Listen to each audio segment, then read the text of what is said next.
बिस्मिल्लाहिर्रहमानिर्रहीम, अस्सलाम वालेकुम। अच्छा, आज हम लोग एक और हॉट टॉपिक डिस्कस करते हैं। कल मैं डॉन न्यूज़पेपर पढ़ रही थी। कल क्या डेट थी? 2 जून 2026 का में डॉन न्यूज़पेपर में एक आर्टिकल था। वहाँ पे फेडरल कॉन्स्टिट्यूशनल जो कोर्ट है उस पे जो बात हो रही थी, उसने रिसेंटली 7E प्रॉपर्टी टैक्स के बारे में एक डिसीजन लिया, जिसको जो उसने प्रॉपर्टी टैक्स को जो है वो ये जो है इलीगल करार दिया और कहा गया कि ये एक नोशनल बेस पे लगाया गया टैक्स था और इसका जो है वो कोई जो वजूद नहीं बनता। ठीक है, अब ठीक है, वहाँ पे एक और बात ये भी डिस्कस की गई कि नो डाउट ये जो सीन वेरी आउटसाइड पे हो जाना चाहिए था अदर बाय हाई कोर्ट्स, जो जिन्होंने पहले इसके जो प्रॉपर्टी टैक्स 7E की प्रॉपर्टी टैक्स को जो कल अदम करार नहीं दिया था, बल्कि जो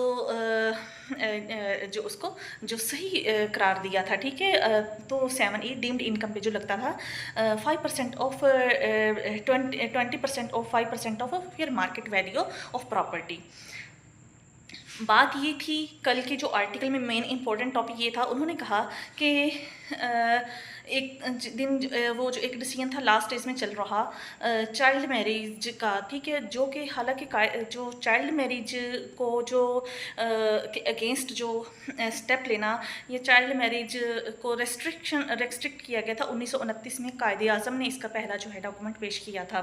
ठीक है, कायदे आज़म के दौर में डॉक्यूमेंट पेश हो गए थे, लेकिन फेडरल शरीयत कोर्ट, फेडरल कॉन्स्टिट्यूशनल कोर्ट ने लास्ट डेज में वो जो एक बच्ची थी उसका जो नॉन मुस्लिम थी और उस मुस्लिम पर्सन के साथ वो जो निकाह किया जा रहा था, उसमें उसका उस लेवल का डिसीजन नहीं था। और फिर बहुत सारे जो डिसअपियर लोग हो चुके हैं, उनके लिए फेडरल कॉन्स्टिट्यूशनल कोर्ट कुछ नहीं कर रही। लास्ट डेज में जजों का जो ट्रांसफ़र हुआ है उसके वो मेरिट बेस पे नहीं हुआ।